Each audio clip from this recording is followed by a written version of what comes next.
Lakh lakh dollar খরচ করে ইরানে হামলা চালাচ্ছে আমেরিকা। বিপরীতে ইরান দেখাচ্ছে সস্তা শাহেদ ড্রোনের জাদু। ডলারের ক্ষতি কিছুতেই ঠেকাতে পারছে না ডোনাল্ড ট্রাম্প। হাজারে হাজারে শাহেদ ড্রোন ছুটে আসছে মৌমাছির মতো।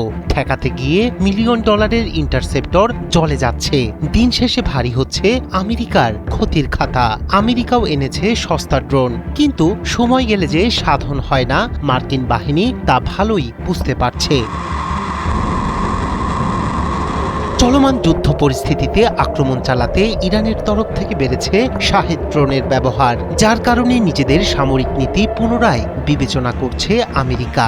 কারণ শাহেদের ধ্বংসাত্মক আর আক্রমণাত্মক ভূমিকায় প্রশ্ন উঠেছে মার্কিন লজিস্টিক ব্যবস্থা, আক্রমণ নীতি এবং অস্ত্রের মজুদের স্থায়িত্ব নিয়ে।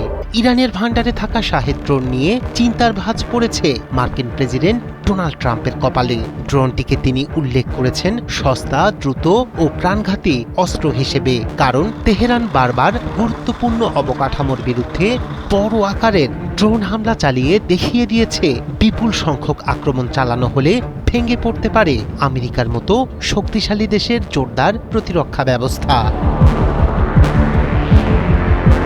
মূলত ইরানের সামরিক নীতিতে বিভিন্ন সংঘাতপূর্ণ এলাকায় আঘাত হানার জন্য ব্যবহার করার জন্য অধিকারে উৎপাদিত সহজে ব্যবহারযোগ্য আক্রমণাত্মক শাহেদ ড্রোন। সাধারণ দীর্ঘ দূরত্বে যেতে পারে এ ধরনের ড্রোনগুলো।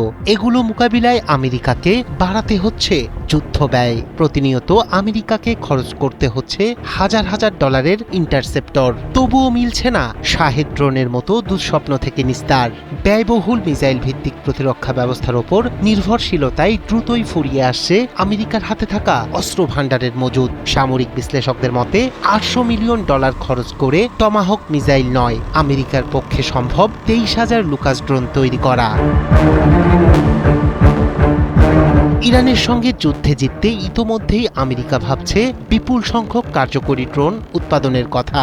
যুক্তরাষ্ট্রের কাছে আছে সুইস ব্লেড 600 ড্রোন, তবে সেটিও উৎপাদন করতে প্রতিটি ড্রোনের জন্য আমেরিকাকে গুনতে হচ্ছে ১,২০,০০০ মার্কিন ডলার।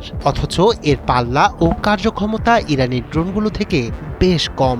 যেখানে স্বল্প খরচে তৈরি ইরানের শাহেদ ড্রোনগুলো উঠতে পারে প্রায় ১২৪০ মাইল পর্যন্ত। পরিস্থিতি বলছে আমেরিকা যতই চেষ্টা করুক না কেন টেক্কা দিতে পারবে না ইরানের শাহেদ ড্রোনকে।